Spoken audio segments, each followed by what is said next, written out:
Assalamualaikum warahmatullahi wabarakatuh. Saya Rizka Anisatul Habibah NIM belakang 73, mata kuliah Histologi kelas 7C. Di sini saya akan menjelaskan mengenai anatomi jaringan pada tumbuhan. Yang pertama, sistem jaringan tumbuhan. Jaringan tumbuhan adalah sekumpulan sel dengan fungsi khusus yang menyusun tumbuhan. Pada tumbuhan, jaringan tersebut itu tersusun atas sel-sel yang mempunyai informasi fungsi asal dan struktur. Jaringan pada tumbuhan sendiri ada dua macam, yaitu yang pertama jaringan meristem dan jaringan permanen. Jaringan meristem adalah jaringan muda sekelompok sel-sel tumbuhan yang aktif membelah. Nah, sel-sel meristem ini akan menghasilkan sel baru, yang sebagian dari hasil pembelahan akan tetap berada di dalam jaringan meristem itu sendiri. Nah, hal ini disebut sebagai sel permulaan atau inisial. Jaringan meristem sendiri ada tiga macam, yaitu apikal, latelar, dan interkalar. Yang selanjutnya jaringan permanen. Jaringan permanen itu ada pelindung, jaringan dasar, penyokong, pengangkut, dan gabus.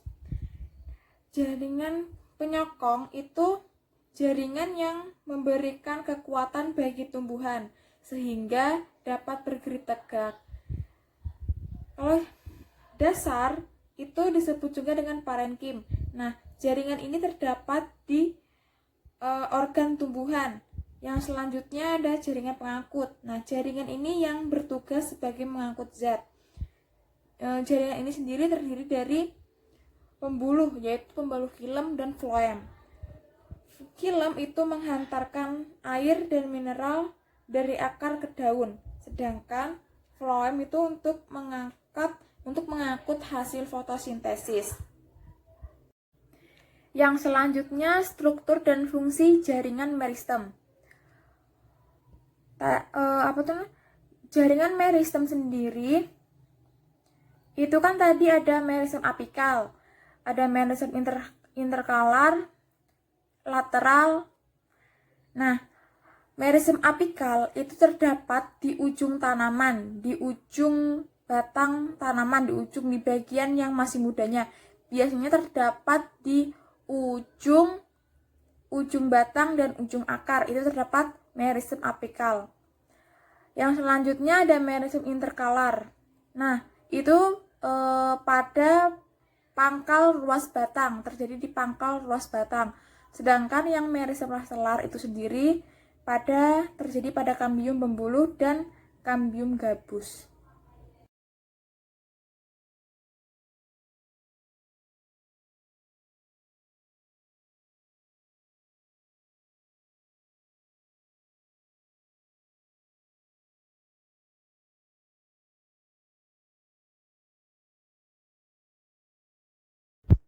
Yang selanjutnya struktur dan fungsi jaringan.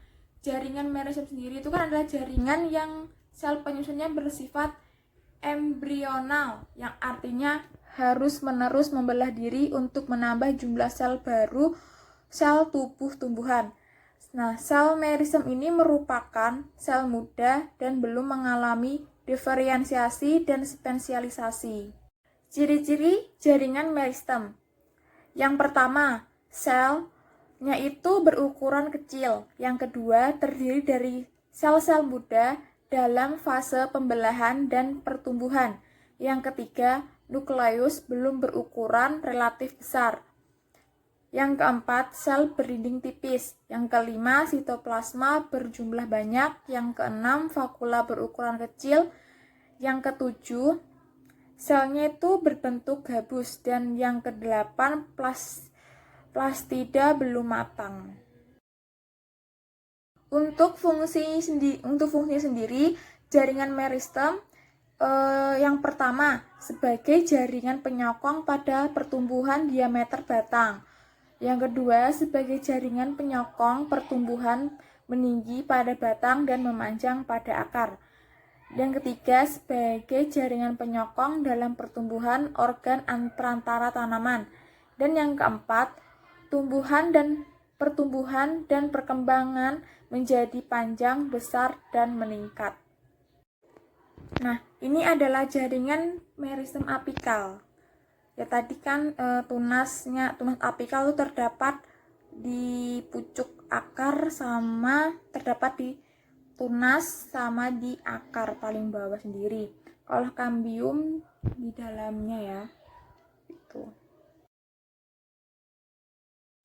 Kalau ini jaringan meristem interkalar. Inilah jaringan meristem.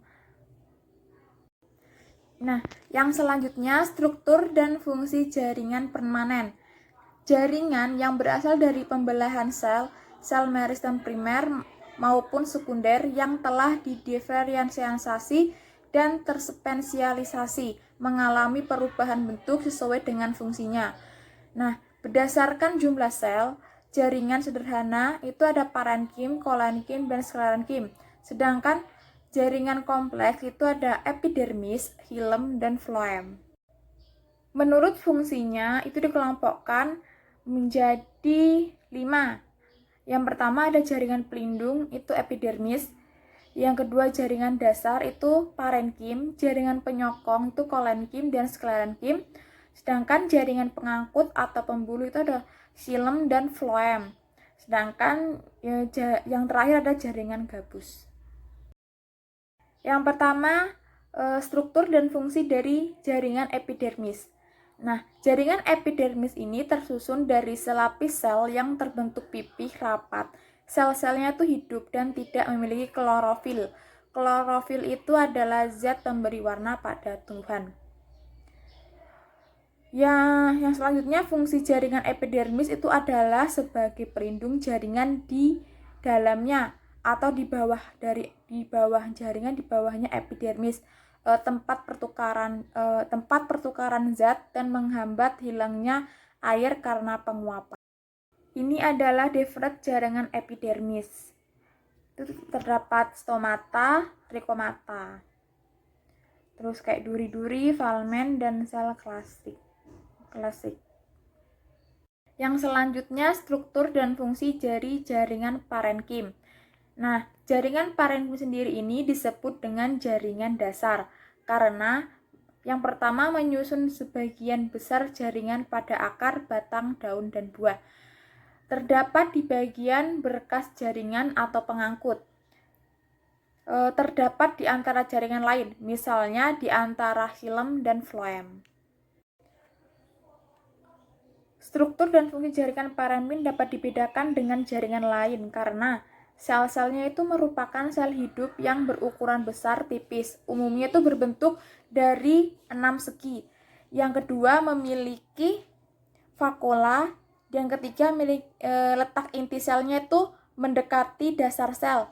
Yang keempat tuh mampu membelah secara meristematik atau bersifat embrional. Dan yang kelima itu memiliki ruang antar sel yang banyak sehingga letaknya tidak rapat.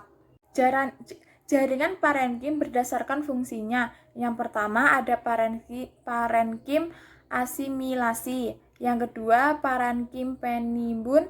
Yang ketiga parenkim air. Yang keempat parenkim pengangkut. Yang kelima parenkim penyimpanan udara. Dan yang keenam ada parenkim penutup luka. Ini adalah struktur dan fungsi jaringan penyokong atau kolenkim. Struktur dan fungsi jaringan penyokong atau kolenkim dan sklerenkim itu disebut juga dengan jaringan mekanik. Memiliki dinding sel yang tebal, kuat, dan mengandung lignin dan zat-zat lainnya. Nah, zat-zat tersebut itu memberi sifat keras pada dinding-dinding selnya.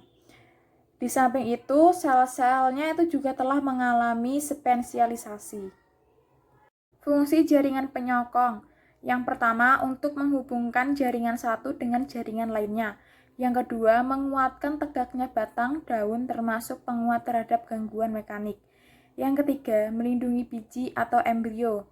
Yang keempat, memperkuat jaringan parenkim yang menyimpan udara. Yang kelima, melindungi bekas pengangkut. Yang selanjutnya kita akan membahas mengenai kolenkim. Hubungan kolenkim dan parenkim apa sih?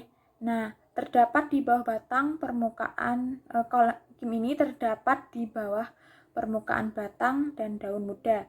Nah, jarang ditemukan di bagian akar atau tanda sel primer berdinding tebal, no lignin.